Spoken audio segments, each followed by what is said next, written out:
Olá, bem-vindos ao podcast da Nossa Conta. Aqui ao meu lado, o presidente da Associação Comercial da Bahia, o empresário e também escritor Paulo Cavalcante. É um prazer, Paulo, estar aqui mais uma vez ao seu lado. Muito obrigada por compartilhar com você mais esse momento em um novo cenário e um novo ano, né? É isso aí. Estamos aí começando o ano de 2025, exatamente buscando cenas novas, espaços novos e pessoas novas, e reforçando, né, a nossa consciência cidadã participativa, e é da nossa conta, né? O que é da nossa conta, qual é esse movimento que é transformador. E nada melhor do que hoje, se você quiser apresentar o nosso convidado, Apresentarei, sim. Paulo Máquina. Apresenta. O nosso entrevistado é Matheus Oliva, administrador de empresa. Aqui o nome tem várias funções, então vou ler com algumas. Articulista, filósofo, conselheiro de administração do Instituto Sócrates Guanais e também guitarrista, né? Falar Essa uma aí, boa não. verdade. Um lado do lazer que todos nós temos, mas muitas vezes é Importante. escondido, né? É exatamente, mais É, importante é querer ouvir dele, né? Vamos ouvir dele, eu quero ver o que eu estou interessado mesmo é do lado filósofo desse rapaz. Fala máquina, Matheus, seja bem-vindo, meu amigo. Orgulho de estar com você Olá, aqui. orgulho meu, um prazer enorme, uma amizade assim. Te conheço já há mais de 2 décadas, Paulo. Acho que você nem sabe disso, né? Que a Eu gente já tem sei, essa sim, amizade, eu sei. que é bom não contar tanto tempo assim, né? E desde o início, uma admiração incrível pela sua capacidade de transformação. Você é daquelas pessoas que pega algo que ninguém está enxergando e transforma em alguma coisa. E eu vejo que você está bem iluminado nessa consciência cidadã, participativa, trazendo questionamentos, o porquê que estamos aqui, por que a gente está numa situação muito difícil para as nossas próximas gerações, para as gerações atuais, para os idosos, para a nossa sociedade. O tecido nosso social ele está numa situação muito grave e você está trazendo um holofote enorme, enorme para iluminar e a gente encontrar aí o que a gente pode limpar, o que a gente pode organizar, o que a gente pode deixar de uma maneira que nossa sociedade tenha orgulho, né, do que ela é. Maravilha. Deixa eu lhe fazer uma pergunta, Fernandinho. Vamos lá. Você colocou um cenário do mundo, do Brasil, quando você fala que nós estamos passando um momento preocupante, né, para os atuais habitantes, para nossos filhos, nossos avós, idosos e tal.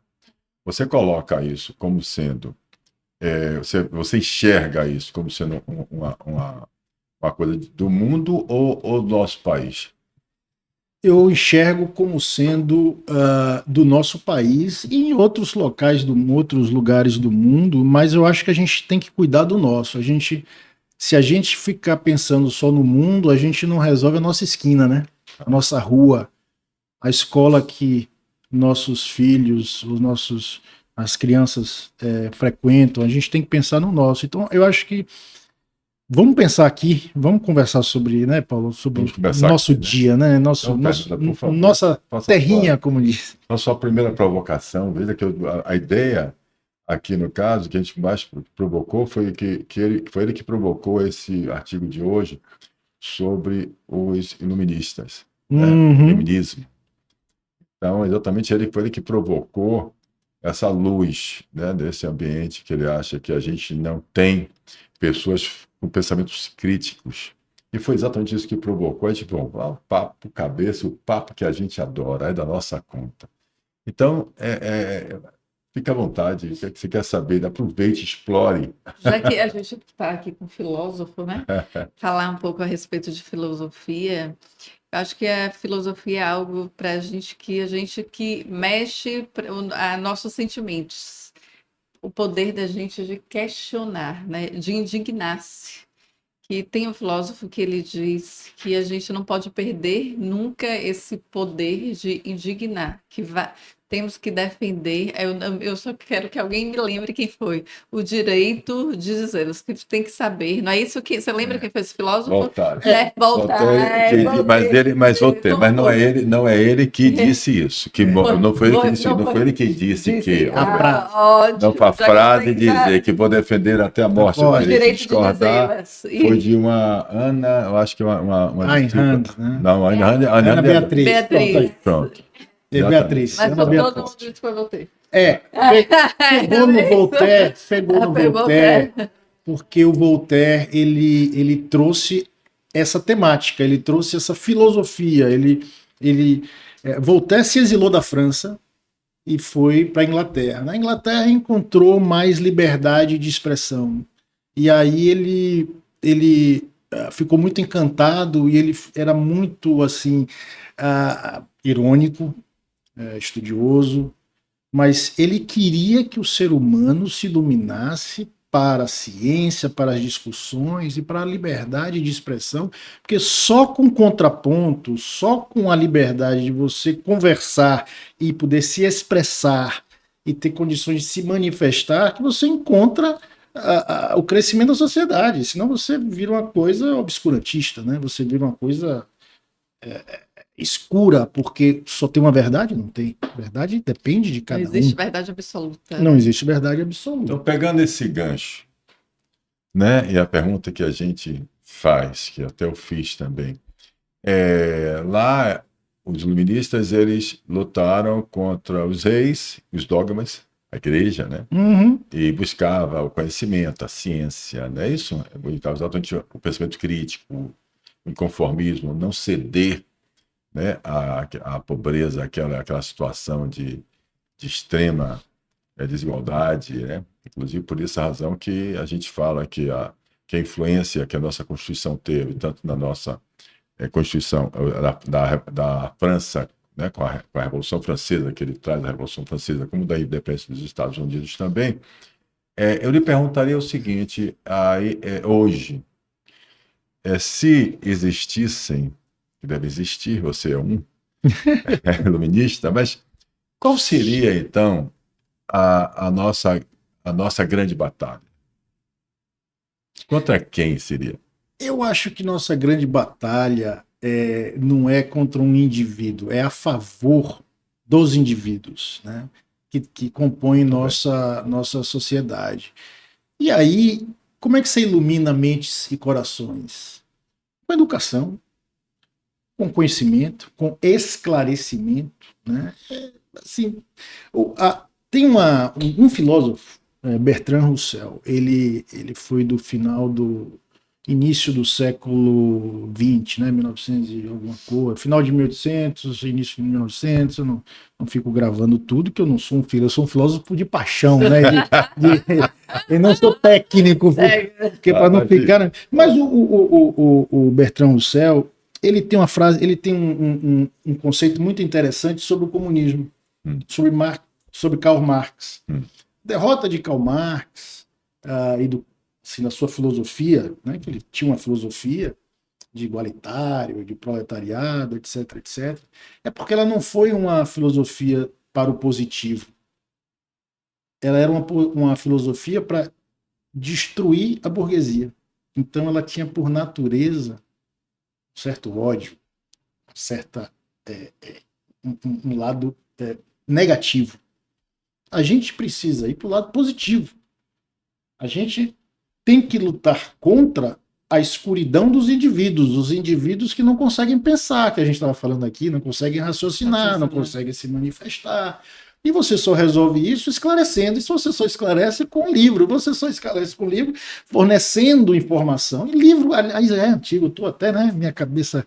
Não é livro, é internet, pô, é Google. Mas depende da informação que você transmite. Mas depende, você não acredita, hoje nós estamos brigando exatamente pela desinformação. Criaram a palavra fake news, né? E aí, como disse você, se você não vou falar do mundo, então não existiria fake news, porque o que existe na nossa Constituição já está previsto, né? Mentiras, falácias, meias verdades, vamos lá, calúnia, difamação, Tudo isso está previsto na nossa Constituição. Então, agora, isso não nega que as pessoas têm o direito de se expressar e de falar. Então, Sim, eu quis chamar a atenção para dizer o seguinte: livro, educação, depende. Né? Qual livro, eu né? acho que a gente precisa desenvolver a capacidade crítica, avaliativa. Eu preciso saber interpretar uma informação de um livro, de um jornal, da mídia, da imprensa, seja de quem for que esteja me falando. De um pastor, de um padre, de quem for, do político. Né? A gente tem que saber identificar claramente se é uma falácia, se tem fundamento. E aí a gente precisa, assim, como a gente fala, de conhecimento histórico, técnico, ciência. A gente precisa, sim, de informação, mas ter desenvolvimento interpretativo, crítico do nosso pensar, da nossa avaliação, para que a gente possa seguir aquele caminho ou discordar. E mesmo que discorde, aí vem Fernandinha com a palavra dela, que a gente aceite sem intolerância a oposição, o contraditório. Convivência.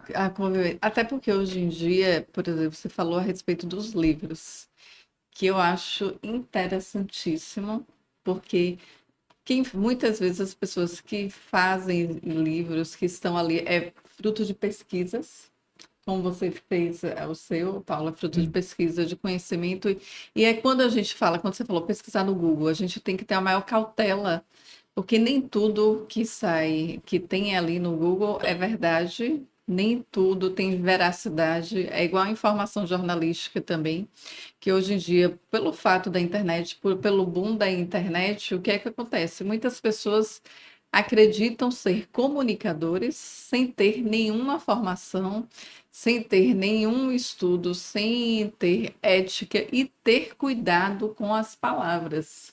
Porque a gente tem que ter a maior cautela, porque o que você fala reverbera. E você pode prejudicar não apenas uma pessoa, você pode prejudicar uma família, muitas vezes, o negócio. Então, a responsabilidade das pessoas, elas precisam ter muita cautela, porque esse fator de indignar-se que eu falei a respeito, na minha concepção, a gente precisa sim se indignar. Eu não sei qual a opinião de vocês, se vocês acreditam que como estão jovens em comparação a 20, 30, 40 anos atrás, que teve Direta Já, Fora Colo, teve vários outros questionamentos, movimentos nas ruas, e com o que Paulo sempre diz, desse poder que a política tem, que é de investir, mas a gente precisa saber em que está investindo e se está investindo com boa forma, se a população tem o que merece, né? Educação, todos os direitos que diz básicos que estão na Constituição. Constituição. Que estão lá na Constituição. Na Constituição. Que é uma Constituição extremamente bem feita, né?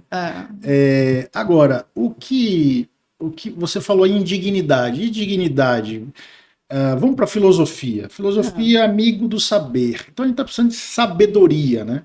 Então o que a gente está falando aqui é de ter sabedoria, não é de ter só conhecimento e informação. Eu falei em Google, etc., mas a gente precisa ter sabedoria. Como é que você incute sabedoria, né? Reflexão, através da tolerância, através do diálogo, através das trocas, através das conversas, através dos livros lidos, dos livros criticados, analisados, avaliados, isso aqui é bom, não é? Onde é que isso aqui vai dar, né?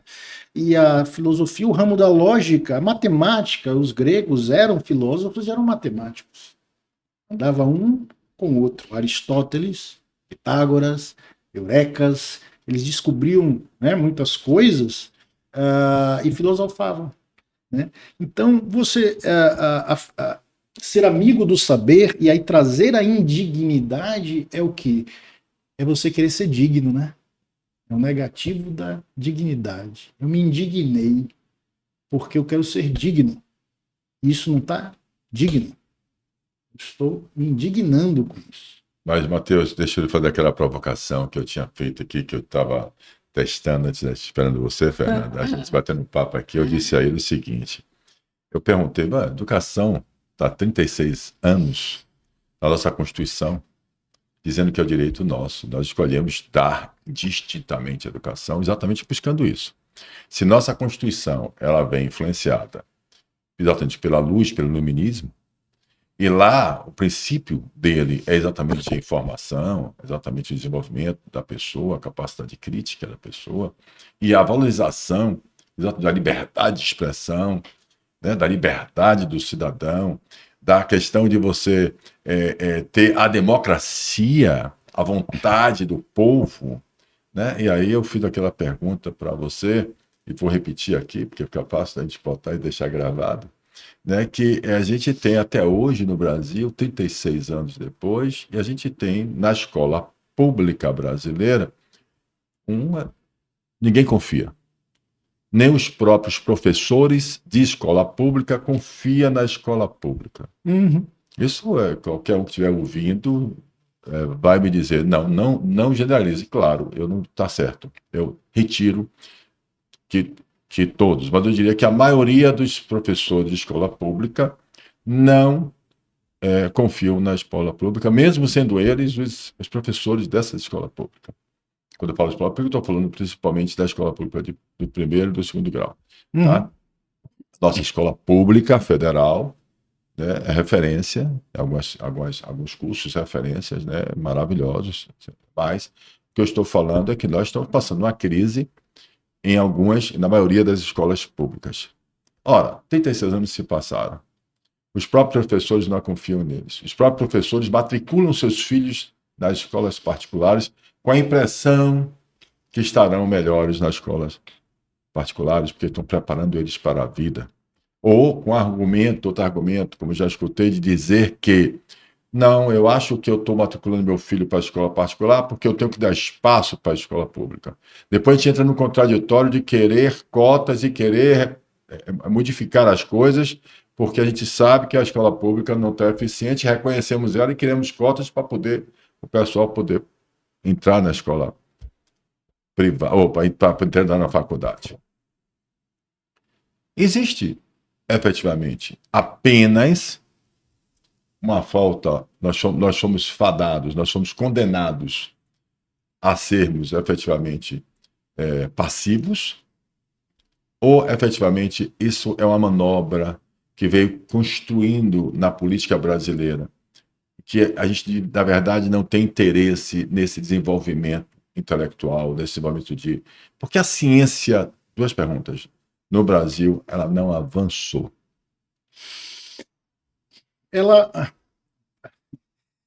Assunto complexo. Mas voltando para o início, assim, fica parecendo que a Constituição, do jeito que ela é uma fake news, né? Não é? Eu não posso falar fake news porque eu não concordo com a palavra fake news. Eu digo assim, ela está no papel, ela foi pensada, mas o que eu trago é que, infelizmente, isso é verdadeiro. Uma minoria, ela não transforma a cultura. Eu fiz uma provocação, porque a tal da fake news que é uma coisa mais antiga do que a primeira palavra do ser humano, que é uma mentira. Fake news é mentira. Se você mente, e a mentira existe desde o paraíso, desde a serpente na Bíblia, e etc, etc, né? Então, é mais um termozinho aí. O que fica parecendo é que, por exemplo, numa guerra que dizem a primeira que sofre é a verdade, né? A primeira morte é da verdade numa guerra. A gente está vivendo várias guerras, né? Aí um diz que é isso, outro diz que é aquilo, tal, porque ninguém sabe de fato. Então você tem na Constituição, do jeito que a gente fala, a nossa Constituição é tão bem feita, ela é tão bonita, ela é tão boa para o cidadão brasileiro, fica parecendo que é mentira, né? E a gente não vive. E de fato a gente não vive. Não vive. Ela é um livro que está ali. Direito. Algumas pessoas, alguns líderes, inclusive, que são guardiões, deveriam ser, pelo Estado Democrático de Direito, guardiões dessa Constituição, botam livro assim para dizer que são, etc, etc. Aí você pergunta, e aí isso é da minha conta? É claro que é, mas é claro que é da nossa conta, a gente tem que tomar conta do nosso dever de cidadão. A Constituição é nossa. A Constituição é nossa, Paulo. É sua, é minha. Aí você fala de escola pública e a escola A gente fala assim, né? Todo mundo fala, não tô, a gente fala assim, a universidade pública é muito boa, porque tem grande, e a escola é fundamental, é péssima. Por quê? Várias coisas, mas tem uma coisa muito simples. Contraditório, né? Tem uma coisa muito simples. É O verdade. salário do professor ganha-se muito bem na federal, ganha-se muito mal no fundamental. Então, quem deveria estar cuidando do futuro, que são as crianças, está ganhando muito mal. Então, as crianças vão ter uma péssima educação. Então, aí você entra. É uma engenharia. E aí você me fez uma pergunta super difícil, que eu não posso.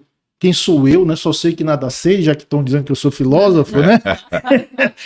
E Sócrates nessa foi uma pessoa que acabou se matando, né? Ele se matou porque ele não aceitou o que estavam fazendo na Grécia naquela época, que era uma democracia de mentira, né? Eles criaram um conceito, mas a democracia a mulher não podia votar, né?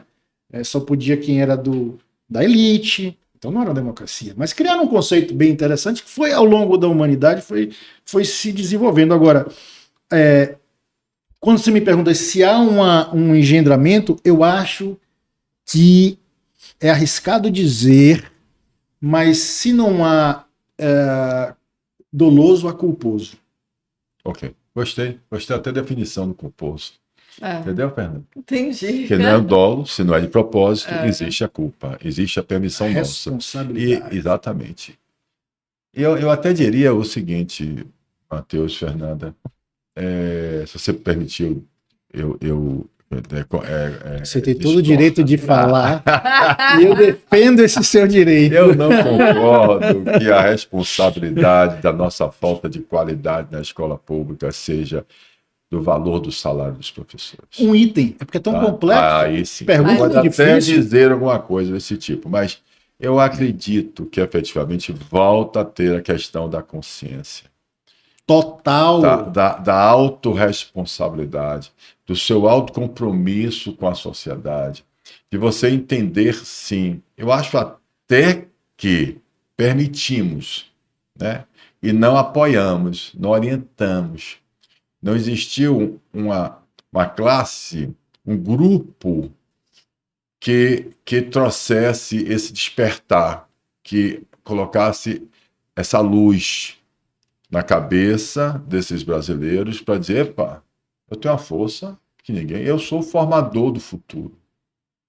Então, você termina ficando passivo também. Você começa a acreditar que não tem jeito. Eu concordo em gênero, número e grau. Eu citei, desculpa interromper, mas eu citei, porque surgiu aqui um exemplo, já que a gente tem que falar assim da nossa paróquiazinha, da nossa aldeia, do nosso bairro, da nossa sociedade, que nossa sociedade é tudo que a gente vive no trânsito, etc., e todas as faltas de educação que a gente está entrando. Por exemplo, aqui perto da gente, fecharam a escola pública. Escola Odorico de Tavares. Bairro mais metro quadrado mais valorizado da cidade. Mas é na escola pública. Aí vão dizer, pô, mas não cabe a escola pública. Por quê? Por que aquela escola pública não é da Vitória? Por que os filhos de quem mora na Vitória, por que quem mora na Vitória não se reuniu, como você está falando, como sociedade participativa e cuidou daquele ativo? E não. O próprio partido que se diz dos pobres, dos trabalhadores, fechou. É incongruente. Assim, é muito difícil entender o Brasil. Aquela coisa que todas as pessoas falam assim, vai explicar para um gringo. Não faz lógica. Não tem sentido. Não tem sentido nada com nada. No mínimo, aquela escola, já que a disparidade de renda é tão grande, aquela escola iam formar excelentes filhos das pessoas que trabalham nos prédios da Vitória. Os zeladores, né? Todo mundo que trabalha, os motoristas, teriam os filhos ali, e aí a sociedade ia para cima. O que é que fizeram? Fecha. Aí faltou a participação da sociedade, né, como eu acho, né? Eu acho o seguinte, que a gente, quando eu sempre digo, está no meu livro, está no meu pensamento, está na minha fala, nós abandonamos nossas escolas públicas. Exatamente. A gente não precisa ter filhos estudando escola pública para cuidar dela. Exatamente. A gente não precisa precisar do posto de saúde público para cuidar dele. A gente não precisa ter segurança particular para desprezar a segurança pública. Ao contrário. A sociedade... Pois não. Desculpa. Não, quando ele disse a respeito do salário dos professores, eu concordo muito. Por quê? Porque um professor, ele recebe um salário muito aquém do que merece.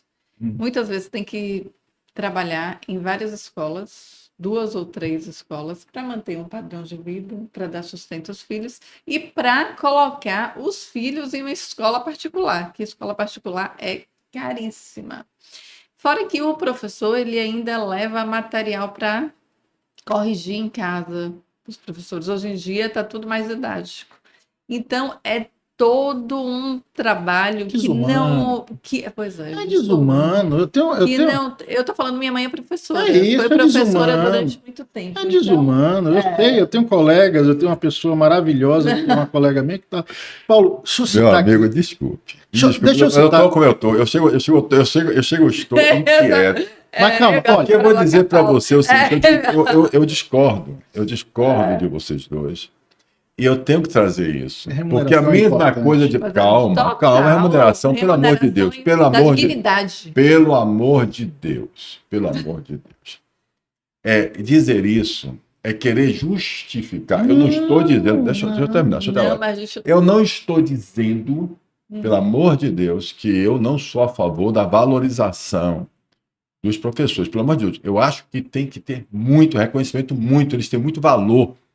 E precisam reconhecer isso como eles próprios reconheceram o valor que têm. Tá? E ter capacidade de se organizar e nós ajudarmos, nos organizar para valorizar os mestres, nossos mestres, pais e mestres, né, na comissão, e ajudar. Agora, o que eu não posso concordar, porque isso seria deixar de colocar uma luz em cima de uma questão que é importantíssima, é que é o seguinte: o fato de eu ser responsável, de eu ser um profissional, de eu ser uma doméstica, ou uma babá, ou, certo?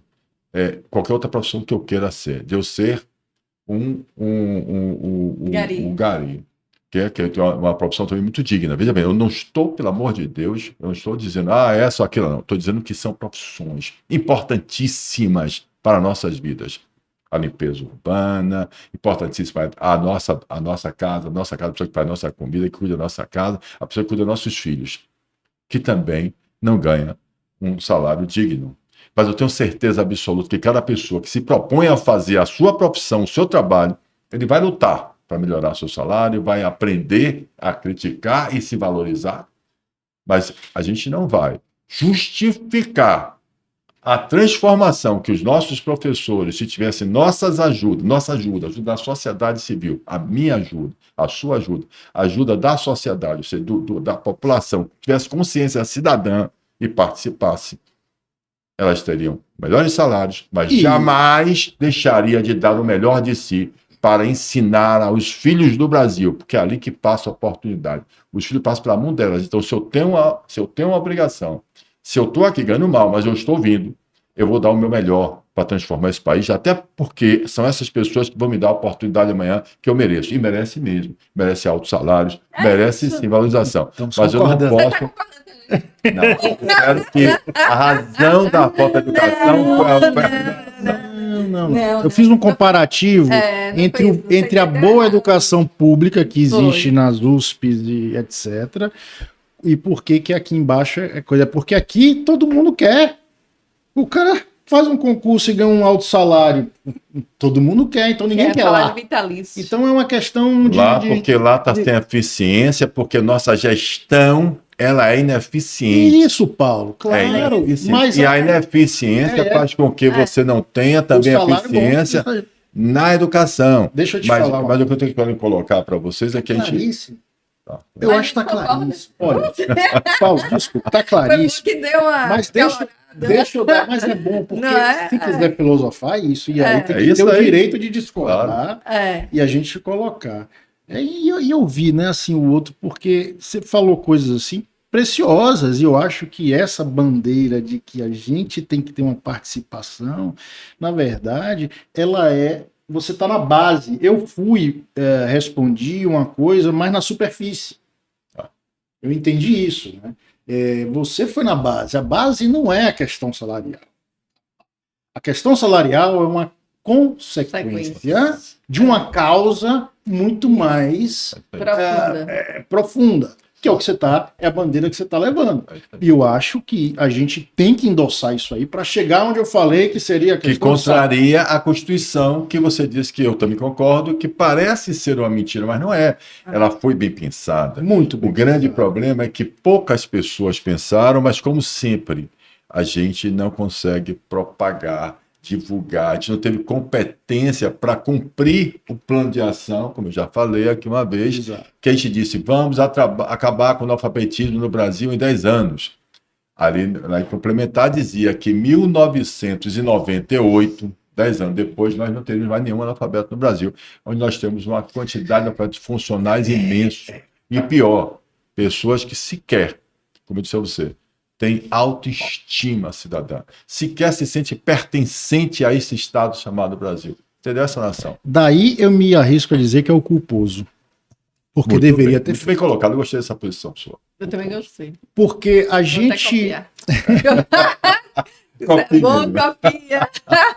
Não é copiar, a gente está trocando. Eu também gostei de muitas coisas. Agora, assim, eu citei um caso prático, que é bom, né? Porque como sempre gostei de filosofia, eu já tive bastante preconceito com isso, minha maneira de ser. Tá. Ainda mais no mundo empresarial.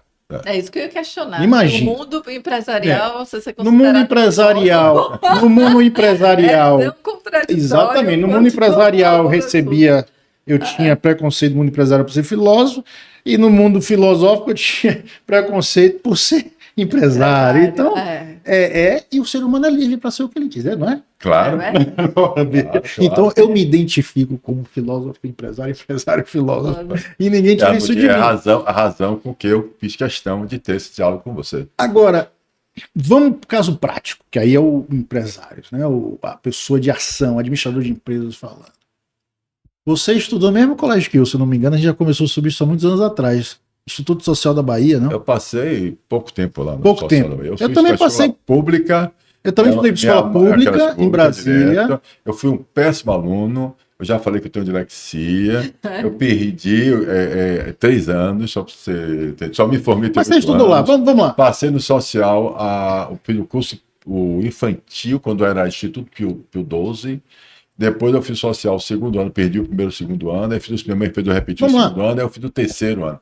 Aí eu passei na Federal, Direito, já logo na primeira tentativa, ponto pra caramba. Sim, por isso que eu me formei rápido.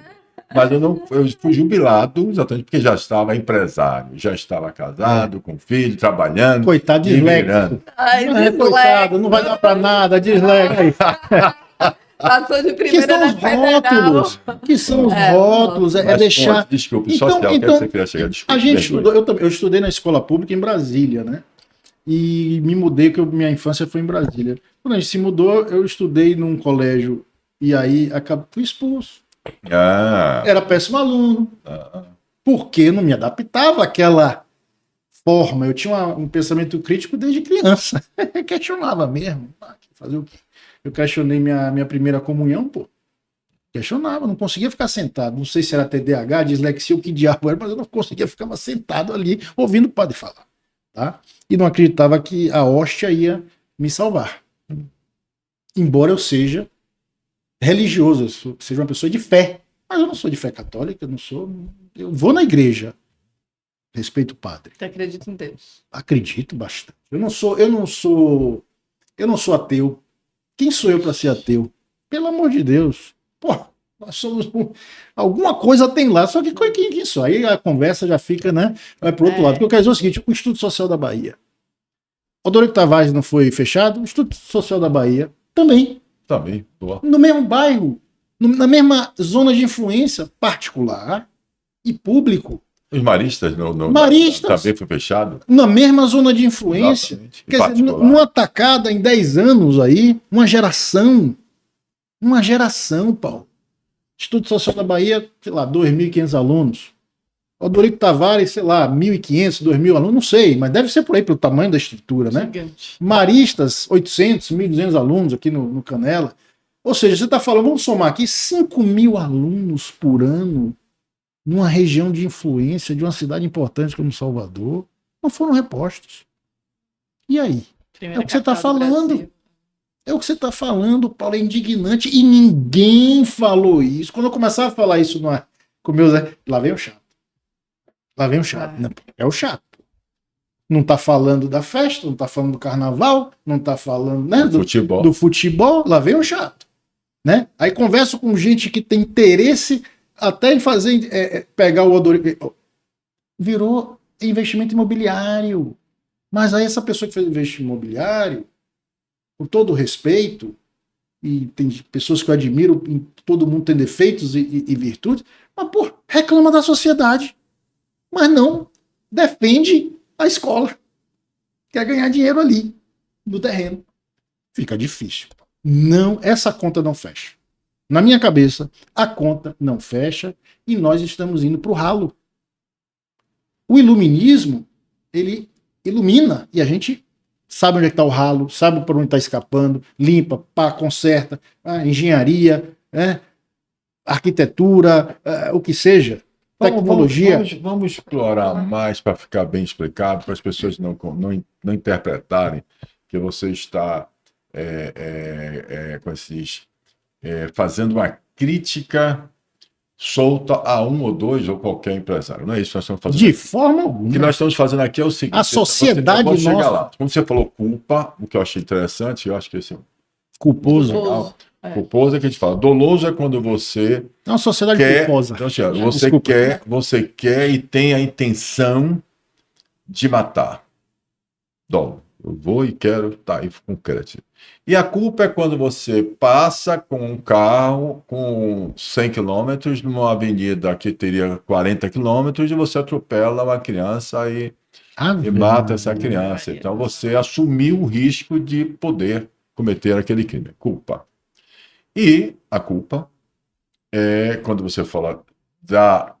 Vamos trazer para a classe empresária, que tem a ver tudo com a Associação Comercial da Bahia, tem a ver com o movimento. Eu não queria realmente ser mal interpretado. Olha, a gente tem esse exemplo, a Escola Odorico Tavares, que a gente está falando, né? Teve um abaixo-assinado de mais de 9.000 assinaturas para manter a escola. Alunos e professores. Qual foi a resposta dada? Não, aqui não. Está fechado a escola. Está fechado no metro quadrado mais nobre, mais caro da cidade. Então está todo mundo perdendo. A sociedade inteira perdendo. Com uma atitude assim... Você há uns 15 anos atrás, Matheus, não fecha. Como é que a gente tem carro blindado? Como é que a gente tem carro blindado? Não pode. Por quê? Por causa da violência. Por causa da violência, por causa da ignorância. Por quê? Obscurantismo. Escuridão de pensamento. Escuridão do cidadão se sentir pertencente àquilo e dizer aquela escola ali é nossa. Inclusive, vamos fazer um mutirão no domingo para pintar o muro? Por que não, porra? Trabalho. Aí, rapidinho, eu acho engraçado os Estados Unidos, e isso disseminou para nós todos, a cultura woke. Né? Woke. Por que está essa mudança nos Estados Unidos? Porque eles estão querendo a cultura work. Não é woke. Eu quero work. Eu não quero só reclamar. Dá para você, para a nossa audiência, eu sei que é culta, mas também a gente está aqui para consciência cidadã. Traduzir o que é, as duas que você está falando, para a gente entender, porque eu mesmo não sei. Isso é interessante. Eu não conheço, isso não sei inglês. Isso é interessante em inglês, porque isso está em voga no mundo todo, que é o seguinte, no mundo todo, principalmente nos Estados Unidos, que a cultura woke significa despertar. Então, é despertar a consciência, que é o que você está fazendo, só que não da maneira errônea como se está levando a cultura woke, que só querem direito, acham que despertar a consciência é reclamar. Acham que despertar consciência é ir contra tudo e contra todos e não ter obrigação de nada. Work é trabalhar. Labuta, lavoro, fazer, acontecer, todo dia como a formiga. Woke é a cigarra de Aesop. Work é a formiga de Aesop. Na Disney, woke é o porquinho que o lobo sopra e cai a casa. Work é o prático que faz de tijolo e o porco não come ele. O lobo mau.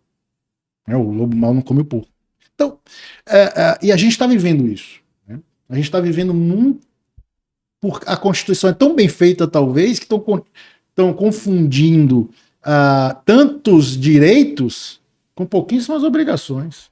As gerações só querem ser obrigadas. E só para terminar aqui, porque filosofia é prolixidade pura também, se você não for muito prático. Se deixar eu falar, vou falar tarde. Mas deixa eu só terminar aqui. Pena que eu vou interromper você. Woke... Fernanda que preocupa de Fernanda, porque Fernanda é educada. Woke é despertar. O iluminismo é iluminar. E acho que a gente tem que sair dessa... Qual a sua opinião a respeito dessa polarização política? Que há um despertar em vários lados, né? Mas há muita intolerância, intransigência. Sabe aquele quadrinho dos dois burros, um amarrado no outro, e que querem comer a moita? E aí eles ficam num cabo de guerra, e um não chega na moita do outro. Aí depois eles se juntam, um come, depois o outro come. Polarização é a maior burrice. E fica um atacando o extrema esquerda e extrema direita. Cadê a pessoa iluminada para dizer assim, olha, tem coisa certa aqui, tem coisa certa aqui. Vamos nos entender, porque a arte da política é a arte do consenso, não é a arte do dissenso, gente. Isso é tão básico. Política é consenso. E bom senso não é dissenso. Dissenso é guerra. Dissenso é briga. Dissenso é violência. Estão violentando a sociedade brasileira. A polarização, lhe respondendo, a minha opinião, é uma violência à sociedade da diversidade brasileira. A gente tem que ter consenso.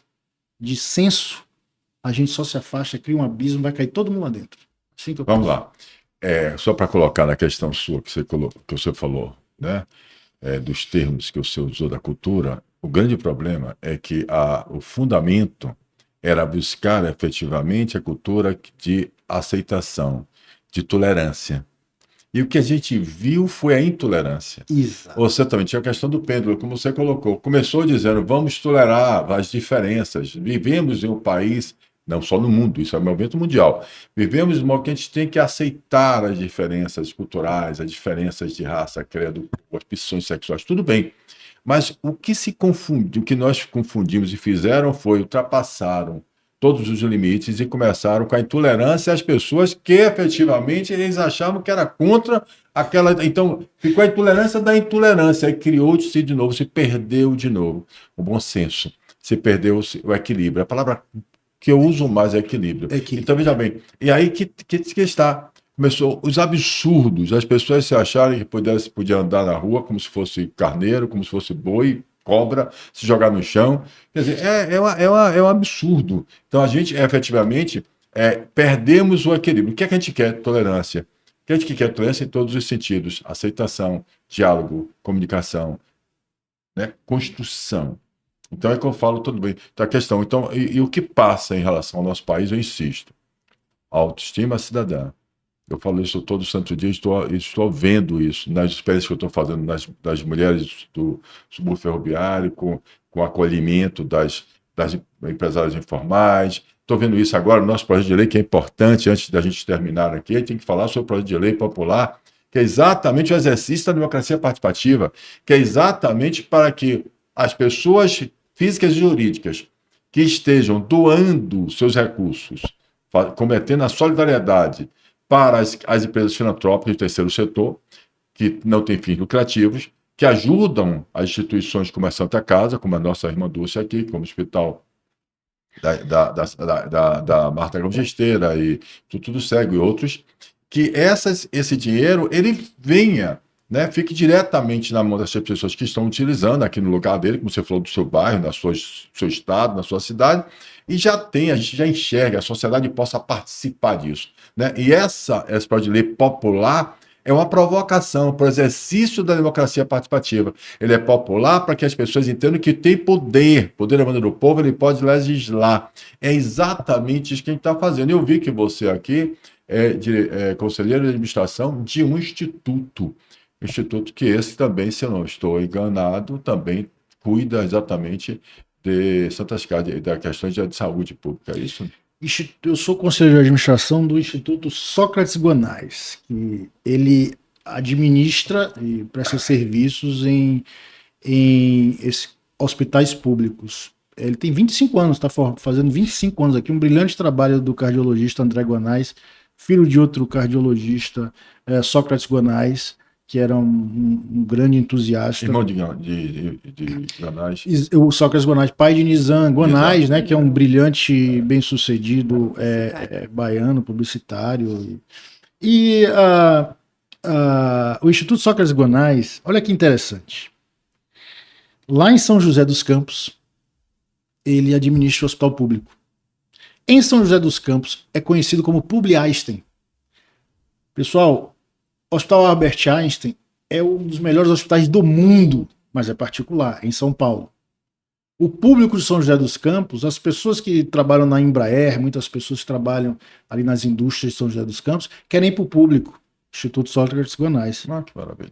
É uma coisa belíssima. Espetacular. Consciência cidadã. No Conselho de Administração do Instituto Sócrates Guanais, capitaneado pelo cardiologista baiano André Guanais, senta vovô do Ileaê, senta Matheus Oliva, senta outros, que eu não quero aqui cometer o erro, né, de não citar, mas consciência é uma réplica, é muito similar, Paulo, ao que você está fazendo. E o que você está fazendo, Paulo, eu diria assim, poxa, 1% dos líderes empresariais e comunitários do Brasil fizessem, a gente já estava muito melhor do que a gente está hoje. Seu trabalho é brilhante. Eu não estou aqui para rasgar seda. Vamos fazer as nossas perguntas finais para ele, Fernando. Você quer fazer a sua primeiro? Que eu tenho aqui para jogar duro. Quer jogar duro? Eu ia do lado mais... Como é que ele faz para administrar a vida pessoal com essa vida agitada, né? Conselheiro, vice-presidente do Sindicato dos Portuários, guitarrista. Como é que te sobra tempo? Não sobra. É fazer tudo com amor, com vontade. A gente erra muito, né? A gente não acerta tudo, eu não acerto tudo, eu não sou perfeito. E aí você tem que contar com pessoas que lhe toleram, né? A gente estava falando disso. Tolerância. A tolerância, né? Quem mais tolera a sua esposa, sua mulher? Com certeza. Ela teria que ser canonizada. Apesar de eu ter falado. Paciência com ele, que é um bom rapaz. Ele vem discutir sobre filosofia com a gente aqui. Está lutando pela consciência cidadã participativa transformadora, voluntário, que tá vendo aí? De graça, aí se doando, quer nem contribuir com a gente. Lógico, gente. A gente Deixa eu fazer uma pergunta aqui. Despertando a inteligência cidadã. Se você soubesse o impacto real dos seus impostos, você sabe, cobraria mais dos governantes? Se o desvio, né, do dinheiro público, que deveria estar nas escolas públicas, nós acabamos de falar aqui, ele existe, né, e a gente tem notícia disso, o que falta para cada cidadão entender que o Brasil não vai mudar sozinho. Eu peguei essas três, tá? Só para entender, do chat GPT, tá? Eu perguntei assim, disse assim, o que é que eu perguntaria para ele para impactar na hora de ter audiência? Aí eu coloquei esses três aqui de junto, genial, a cidadã. É fácil hoje você botar a culpa toda no chat GPT. Porque aí você... Os questionamentos são interessantes. Mas vamos à questão da questão que a gente falou da culpa, que eu gostei, para a gente dar dessa. Dos impostos, né? Dos impostos. Rapaz, chega a ser cruel, né, Paulo? A gente paga tanto imposto por exemplo, eu não estou eu não tô na condição de falar aqueles desfavorecidos que pagam imposto pra caramba e não tem nada, porque eu pago imposto pra caramba, mas eu consigo, com a minha renda, eu consigo pagar o privado, então eu pago 2 vezes. Né? 3, né? Fala a terceira aí, fala a terceira. Vou falar você paga, por exemplo, saúde. Você paga imposto bastante para a saúde pública, você paga muito para poder a saúde ser pública, atender a população mais vulnerável, mais carente, você sabe disso. Que deveria também ser porque os impostos são proporcionais, quanto mais dinheiro você ganha, mais imposto você paga. Isso do IPTU, isso de todas as questões. Você paga um imposto quando você, com certeza absoluta, por exemplo, tem um plano de saúde, porque você não confia no posto de saúde, então você paga. Eu não vou falar de educação, vou aqui para a saúde. E você, como nós estamos falando das Santas Casas, você quando doa para as Santas Casas, você pagou a terceira vez. Porque você está pagando 3 vezes pelo mesmo serviço, porque você está pagando de novo para as Santas Casas atender as pessoas mais vulneráveis de novo. Né? E você paga o seu, você paga o seu plano de saúde para você ter sua saúde particular. Você pagou imposto para ter sua e do povo, mas você não tem. Esse dinheiro, que não é pouco, tem hoje aposentadas que trabalhou a vida inteira dela para ter uma aposentadoria, para se manter no final da vida dela, na velhice dela. Ela gasta todo o dinheiro da aposentadoria dele para manter um plano de saúde com medo da sua doença, do seu estado que ela está. 2, os próprios professores que nós falamos aqui, tem um plan service, eles pagam uma parte do plan service e pagam também para os seus dependentes, e pagam altos. É alto, não é barato, para ter essa impressão que vai ter um plano de saúde para atender ele na sua doença. Presta atenção, como você acabou de dizer aqui também, os próprios professores, que você disse aqui, tem que trabalhar, minha mãe trabalha de manhã, de tarde e de noite, para poder manter seus filhos na escola privada. Então, ela própria estuda na escola pública, bem, então você está pagando imposto, a maior taxa de tributo de imposto do mundo, e você não tem a reciprocidade, você não tem nem segurança pública, nem saúde pública, nem educação pública. Cruel. É como eu falei, é cruel. E eu acho o seguinte, Paulo, ainda tem um quarto, você estava falando aí, é tão triste isso, que tem um quarto, a consulta privada, que o médico não aceita meu plano. Então... A gente está rindo, mas olha bem, é para mostrar que você ainda tem essa questão. Então, é rindo para não chorar, porque a gente tem que ser resiliente. E aí a pergunta final, como que a gente faz para mobilizar a classe, no caso, que tem condições de interpretar, de entender o empresário que você colocou, que olha para o umbigo e abandona as escolas públicas, saúde pública. O que é que a gente pode fazer mais? Como contribuir com o movimento Via Cidadã? Como a gente pode contribuir com o movimento Via Cidadã? Para que a gente acelere essa transformação e acenda essa luz, ou seja, que transforme esse novo iluminismo. Como que a gente pode? Qual é a ideia? O que é que você traria para o movimento Via Cidadã? Paulo, não estou falando aqui como um... Posso estar tranquilo? Estou fazendo bem? Fazer o que você está fazendo, Paulo, está bem? É exatamente isso. Com certeza. Eu não quero estar na pecha aqui de ser, como é que se diz, puxa-saco, esse tipo de coisa, que eu não sou, nunca fui. Mas o trabalho que você está fazendo é assim, é o despertar, né? Por exemplo, a gente falou de iluminismo, né? Eu, a essa altura da vida, eu tô mais como Schopenhauer, o ceticismo, o resignado. 50 anos de idade, minha geração. Tá mal. O Brasil tá mal, né? Desesperançada. Então, mas aí a gente tem que rir, porque senão cai no elemento de tristeza e depressão, que é uma coisa muito grave da nossa sociedade. né? Índices de suicídio, índice de intolerância, ninguém aguenta mais, todo mundo por aqui, a panela de pressão enorme, né? Todas as profissões são estressantes, pô. Todas. Por quê? Porque sair de casa é estressante. Porque se deslocar é estressante. Porque no trabalho é estressante. Porque a conta não dá para pagar. Todo mundo vive uma vida estressante. Aí, vou falar de quem não vive, porque isso aí não existe. É 3 gatos pingados. É então, o que você está fazendo? O que você me perguntou de qual é a solução, eu nunca tive. Estou começando até agora na minha frente. E você, Obrigado, o que você precisar, Paulo, Valeu, você sempre contou comigo e eu sempre contei com você, claro. de que se você, eu tenho uma dica aqui para você. Diga.